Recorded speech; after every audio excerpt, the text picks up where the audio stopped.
కీర్తన గ్రంథము 23వ కీర్తన మొదటి వచనాన్ని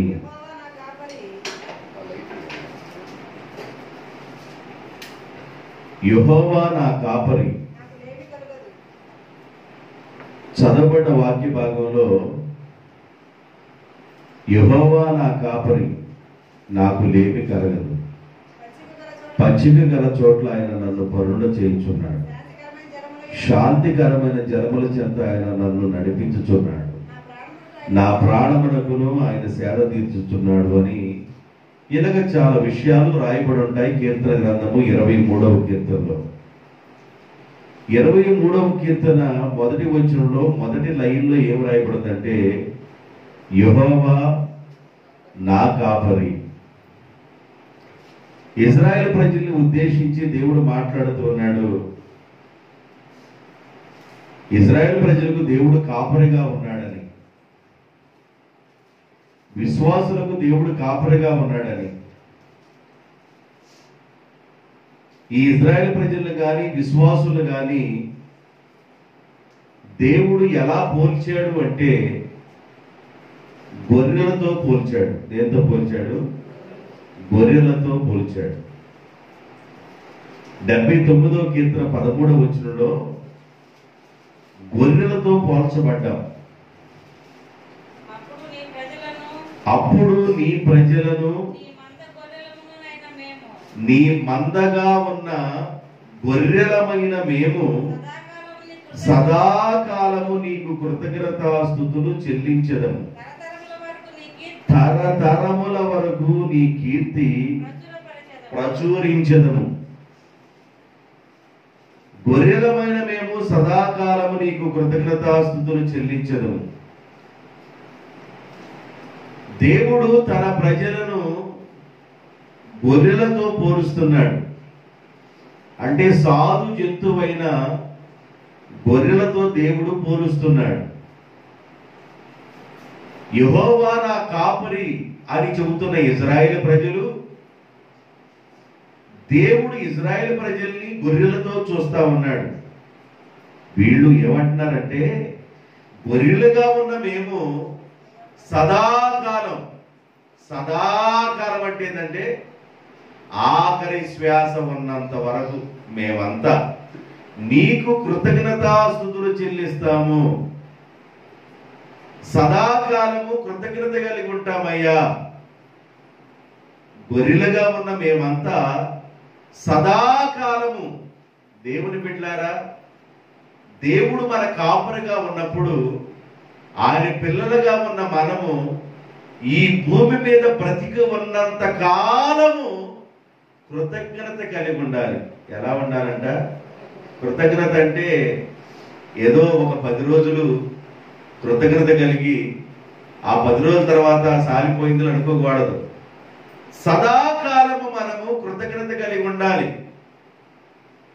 దేవుడు మనకి కాపరిగా ఉన్నప్పుడు, కాపరిగా ఉన్న దేవునికి విశ్వాసులుగా ఉన్న మనము, అంటే గొర్రెలుగా ఉన్న మనము సదాకాలము దేవునికి కృతజ్ఞతాస్తుతులు చెల్లించాలి. తరతరముల వరకు ఆయన కీర్తిని ప్రచురించాలి. తరతరాలు, మన తరము, మన పిల్లల తరము, వాళ్ళ పిల్లల తరము, వాళ్ళ పిల్లల తరము, ఇలాగ దేవుణ్ణి మనం స్తుతించాలి, కీర్తించాలి. ఎందుకంటే దేవుడు చేసిన మేలుని జ్ఞాపకం చేసుకుంటూ, దేవుడు ఏం మేలు చేశాడని ఇజ్రాయెల్ ప్రజలు ఈ విధంగా మాట్లాడుతున్నారు అంటే, దేవుడు ఇజ్రాయెల్ ప్రజల కొరకు 400 సంవత్సరాలు కష్టపడుతున్న బానిసలుగా ఉన్న ఇజ్రాయెల్ ప్రజలను ఐగుప్తు దేశంలో నుండి కానానుకు తీసుకొని వచ్చేటప్పుడు ఆకాశపు ఆహారమైన ఆకాశపు మన్నానిచ్చి పోషించాడు. పొయ్యి పెట్టకుండా, కాలుకున్న చెప్పు అరిగిపోకుండా, వేసుకున్న బట్టలు మాసిపోకుండా ఆకాశపు ఆహారం, దేవదూతలు తినే ఆహారం 40 సంవత్సరాలు ఇచ్చి పోషించాడు. అరణ్యములో ఎన్నో పరిస్థితులు సంభవించినప్పుడు, తాపకరమైన పాములు కానీ తేళ్లు కానీ సంభవించినప్పుడు వాటి బారిన పడకుండా దేవుడు తప్పించాడు. అరణ్యములో నీళ్లు లేక బాధపడుతున్నప్పుడు నీటి ఓటల్ని బండలో నుండి దేవుడు ఇచ్చాడు. వారికి ఎర్ర సముద్రం అడ్డుగా ఉన్నప్పుడు ఎర్ర సముద్రాన్ని పాయలు చేసి శత్రువులుగా ఉన్న ఐగుప్తీయులందరినీ ఎర్ర సముద్రంలో దేవుడు ముంచేశాడు. అంత మాత్రమే కాకుండా వారు కానానికి వెళ్ళిన తర్వాత కట్టని ఇళ్ళు, నాటని తోటలు, డబ్బుతో నింపబడిన ఇళ్ళు, త్రవ్వని బావులు, ఇవన్నీ దేవుడు వారికి ఇచ్చారు. మీరు కడుపారా తినండి, నన్ను స్తుతించండి, నన్ను జ్ఞాపకం చేసుకోండి, ఇది తరతరాలుకున్న కట్టడా. వీళ్ళంటారు, గొర్రెలుగా ఉన్న మేము సదాకాలము నీకు కృతజ్ఞతాస్తుతులు చెల్లిస్తాము. ఎందుకంటే ఎక్కడో ఉన్న మమ్ములను ఆశీర్వాదకరమైన ప్రాంతానికి తీసుకొచ్చి, పాలు తేనెలు ప్రవహించు దేశానికి తీసుకొచ్చి, కానానుకు తీసుకొచ్చి సమృద్ధిని దేవా మీరు మాకు ప్రసాదించారు. అందువలన సదాకాలము నీకు కృతజ్ఞతాస్తుతులు చెల్లిస్తాము. అంత మాత్రమే కాదు, తరతరాలు, మా పిల్లల పిల్లల పిల్లల పిల్లల పిల్లల తరాలు నిన్ను కీర్తిస్తారయ్యా అని వాళ్ళు దేవునికి లోబడి చెబుతున్న మాటలు అవి. దేవునికి స్తోత్రం. యోహాను సువార్త 10వ అధ్యాయము 27వ వచనంలో కాపరిగా ఉన్న దేవుడు ఏమంటున్నాడో చూడండి. నా గొర్రెలు నా స్వరము వినును, నేను వాటిని ఎరుగుదును, అవి నన్ను వెంబడించును. కాపరిగా ఉన్న దేవుడు గొర్రెల్ని ఎంతగా నమ్మాడో చూడండి. అంటే విశ్వాసులను ఎంతగా నమ్మాడు అంటే, నా గొర్రెలు, నా పిల్లలు నా స్వరము వినును, నా స్వరము విన్న వెంటనే నా పిల్లలుగా ఉన్న వారందరూ నన్ను వెంబడిస్తారు అన్నాడు. కాబట్టి ఆయన పిల్లలుగా ఉన్న మనం ఏం చేయాలంటే, జీవితాంతం ఆయనకి కీర్తి చెల్లించడమే కాకుండా, కృతజ్ఞతాస్తుతులు చెల్లించడమే కాకుండా ఆయనను వెంబడించే వారమై ఉండాలి. ఆయన పిల్లలుగా ఉన్న వాళ్ళు ఏం చేయాలంట? ఒకటి, కృతజ్ఞతాస్తుతి అంటే చేసిన మేలులను మర్చిపోకూడదు, దేవుణ్ణి కీర్తించాలి. మూడవది, ఆయనను వెంబడించాలి. జీవితకాలం అంతయు ఆయన్ని వెంబడించాలి. నమ్మకంగా ఉండి నువ్వు వెంబడిస్తే ఆయన నిన్ను ఎక్కడికి తీసుకెళ్తాడు? నమ్మకంగా ఉన్న నీవు ఆయన్ని వెంబడిస్తే ఆయన నిన్ను ఎక్కడికి తీసుకెళ్తాడు? ఒకసారి జాగ్రత్తగా వినాలి. నేను 3 విషయాలు, చిన్న చిన్న పాయింట్లు చెప్తున్నాను. సదాకాలము దేవునికి కృతజ్ఞతాస్తుతులు చెల్లించాలి, తరతరములు ఆయన్ని కీర్తించాలి, ఆయనను వెంబడించాలి. 3 మాటలు చెప్పాను. కృతజ్ఞతాస్తుతి చెల్లించాలి, కీర్తించాలి, వెంబడించాలి. ఇలాగాని నువ్వు ఉండగలిగితే, కాపరికి నీవు నమ్మకంగా ఉండగలిగితే, ఆ కాపరి నిన్ను ఎక్కడికి తీసుకెళ్తాడు? నిన్ను ఎక్కడ నడిపిస్తాడు? నిన్ను ఏ స్థానంలో పెడతాడో ఒక 2-3 రిఫరెన్స్లు ఇస్తాను. యెషయా గ్రంథం 40వ అధ్యాయము 11వ వచనం. యెషయా గ్రంథం 40వ అధ్యాయము 11వ వచనం. గొర్రెల కాపరిగా ఉన్న దేవుడు తన మందను మేపును, తన యొక్క చేతితో గొర్రె పిల్లలను కూర్చి ఎత్తుకొని, చిన్న చిన్న పిల్లలు, నడవలేని పిల్లల్ని రొమ్మున ఆనించుకొని నడుపును. పాలిచ్చే గొర్రెలను ఆయన మెల్లగా నడుపును. ఆయన అంటాడు, గొర్రెల కాపరి వలె ఆయన తన మందను మేపును. ఒకవేళ నువ్వు దేవునికి కృతజ్ఞతాస్తుతి చెల్లించే వ్యక్తిగా ఉన్నట్లయితే, కీర్తించే వ్యక్తిగా ఉన్నట్లయితే, ఆయన వెంబడించే వ్యక్తిగా ఉన్నట్లయితే, దేవుడు నిన్ను సమృద్ధైన ఆహారంతో మేపుతాడు. దేవునికి స్తోత్రం. సమృద్ధిగా దేవుడు మేపుతాడు. అంత మాత్రమే కాదు, చిన్న చిన్న పిల్లలుగా ఉన్న వ్యక్తులను ఎత్తుకొని రొమ్మును ఆనించుకొని నడిపిస్తాడు. పాలిచ్చే గొర్రెలను మెల్లగా నడిపించుకుంటూ వెళ్తాడు. కాపరి బాధ్యత తీసుకుంటాడు. కాపరి ఏం చేస్తాడు? బాధ్యత తీసుకుంటాడు. నీవు నమ్మకంగా ఉంటే నీ కుటుంబ విషయంలో దేవుడు బాధ్యత తీసుకుంటాడు. నువ్వు నమ్మకంగా ఉంటే నీ పిల్లల విషయంలో దేవుడు బాధ్యత తీసుకుంటాడు. నువ్వు నమ్మకంగా ఉంటే నీ ఫ్యామిలీని దేవుడు వదిలిపెట్టాడు. నువ్వు నమ్మకంగా ఉండాలి. దేవుణ్ణి స్తుతించే వ్యక్తులుగాను, కీర్తించే వ్యక్తులుగాను, వెంబడించే వ్యక్తులుగాను నీవు నమ్మకంగా ఉన్నప్పుడు ఆయన నీ కుటుంబాన్ని సమృద్ధైన ఆహారం ఇచ్చి పోషిస్తాడు. సమృద్ధైన ఆహారం ఇచ్చి పోషిస్తాడు. నీ పిల్లలను ఎత్తుకొని రొమ్మున ఆనించుకొని ఆయన మెల్లగా తీసుకెళ్తాడు. పాలిచ్చే వాటిని మెల్లగా నడుపుతాడు. నీవు కాపరికి నమ్మకంగా ఉండాలి. అనగా దేవునికి నీవు నమ్మకంగా ఉన్నట్లయితే, దేవుణ్ణి వెంబడించినట్లయితే, దేవుని కీర్తించినట్లయితే, దేవునికి కృతజ్ఞత కలిగి నువ్వు ఉన్నట్లయితే, దేవుడు ఖచ్చితంగా నీ కుటుంబాన్ని పోషిస్తాడు, సమృద్ధినిచ్చి పోషిస్తాడు. దేవునికి స్తోత్రం. రెండవ మాట యెహెజ్కేలు గ్రంథం 34:14. యెహెజ్కేలు గ్రంథం 34:14. నేను మంచి మేత కలిగిన చోట వాటిని మేపెదను.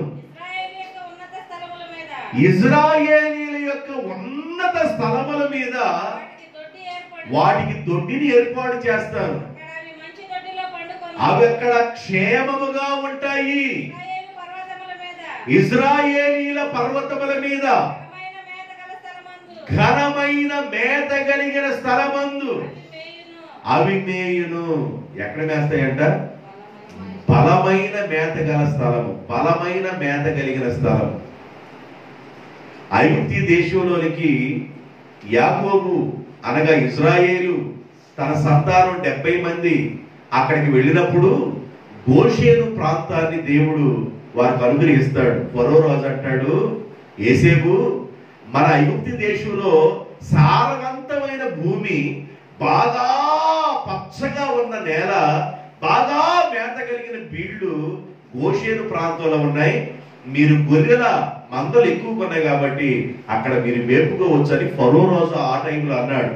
ఇప్పుడు యెహెజ్కేలు గ్రంథం అంటాడు, ఇశ్రాయేలీయుల యొక్క ఉన్నత పర్వతముల మీద నేను దొడ్డిని ఏర్పాటు చేసి సమృద్ధైన మేత కలిగిన చోట వాటిని నేను మేపుతాను. నిజంగా నీవు దేవుని కీర్తించి వెంబడించి కృతజ్ఞత కలిగి నువ్వు ఉంటే, కృతజ్ఞత అంటే ఏంది? కృతజ్ఞత అంటే ఏంది? చేసిన మేలు మరిచిపోకుండా ఉండటం. దేవుడు ఏదైనా ఒక మేలు నీకు చేస్తే లైఫ్ లాంగ్ మర్చిపోకూడదు. ఆయన మేలు చేసే దేవుడే, కీడు చేసేవాడు కాదు. ఆయన సహాయం చేసే దేవుడే, ఆయన ఉపకారం చేసే దేవుడే. బైబిల్ రాయబడింది, యెహోవా అందరికీ ఉపకారి అని రాయబడింది. ఆయన ఎవరికి కీడు చేసేవాడు కాదు. ఎవరికైనా కీడు జరిగితే దేవుని వల్ల జరిగింది అనబాకండి. అపవాది తన తంత్రముల వలన ఎలాగైనా దేవుని బిడ్డల మోసపరిచి కీడులోనికి నడిపించాలని అపవాది తన ప్రయత్నాలు తను చేస్తా ఉన్నాడు. ఎవరికైనా ఇబ్బంది కీడు జరిగింది దేవుని వల్ల జరిగిందని పదాలు పలకబాకండి. దేవుడు అన్ని వేళలా నీకు క్షేమాన్ని కలుగు చేసేవాడే, కీడు చేసేవాడు కాదు. ఆయన ఏం చేస్తున్నాడంటే, నీవు నన్ను వెంబడిస్తున్నావు గనుక, నీవు నన్ను కీర్తిస్తున్నావు గనుక, నీవు నాకు కృతజ్ఞతాస్తుతులు చెల్లిస్తున్నావు గనుక, నీవు నమ్మకంగా ఉన్నావు గనుక ఇశ్రాయేలు యొక్క ఉన్నత స్థలముల మీద దొడ్డిని ఏర్పాటు చేసి ఏ శత్రువు ఆ దొడ్డిలోని రానికుండా మిమ్మల్ని క్షేమంగా చూస్తాను. బలమైన మేత కలిగిన స్థలంలో నేను మిమ్మలను మేపుతాను. దేవునికి స్తోత్రం. 65వ కీర్తన 13వ వచనం. 65వ కీర్తన 13వ వచనం. పచ్చిక పట్లు మందలను వస్త్రము వలె ధరించి ఉన్నవి. పచ్చిక పట్లు గొర్రె మందలను వస్త్రములాగా కప్పి ఉన్నవి. లోయలు సస్యములతో కప్పబడి ఉన్నది. అన్నీయు సంతోషధ్వని చేయుచున్నవి. అన్నీయు గానము చేయుచున్నవి.